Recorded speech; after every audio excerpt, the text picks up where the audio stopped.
Hi, it's Dr. Laura Hanson, and back with you with the frequently asked questions and questions you should ask. So I'm going to give you another question. Who is neurofeedback good for? What age? Well, it's good for children. It's good for teenagers and young adults, and it's good for us older adults and even older. Today, though, I would like to focus on the college student. I've seen a lot of college students since I've relocated to Athens, and go figure, I'm here by the University of Georgia, but something very interesting. Since my own daughter was getting ready for college, of course, I was very intrigued by different articles.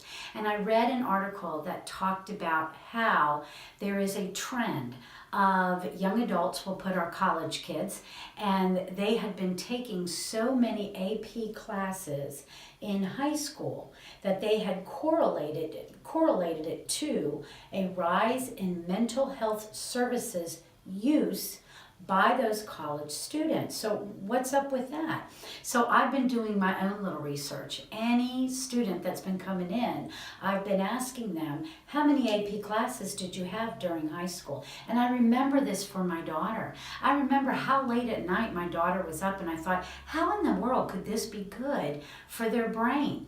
And any of these students that were coming in, they were coming in for anxiety, foggy thinking, depression, they can't sleep.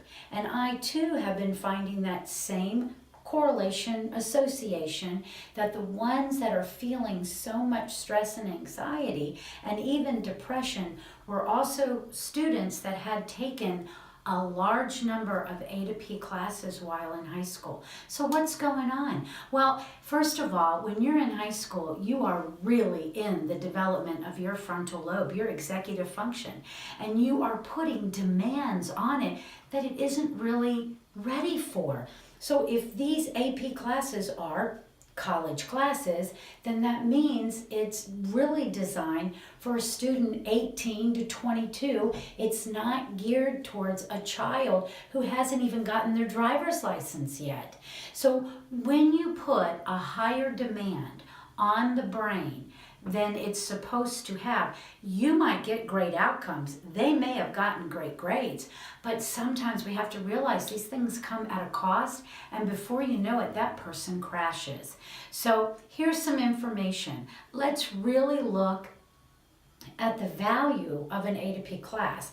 I'm certainly not trying to knock academics. I know what we're going after with performance, but we also have to remember we are all human, and we can only take so much. And if our young adult life is going to be geared towards nothing but anxiety, when those students graduate from college, if they do, and then they go into their childbearing years, and they're stressed then, they are going to have little stressed babies. So there are a lot of cultural things that are going on in our world right now, and we really need to take a step back, keep the brain as part of the equation, and learn to bring some balance back into our lives. See you next time.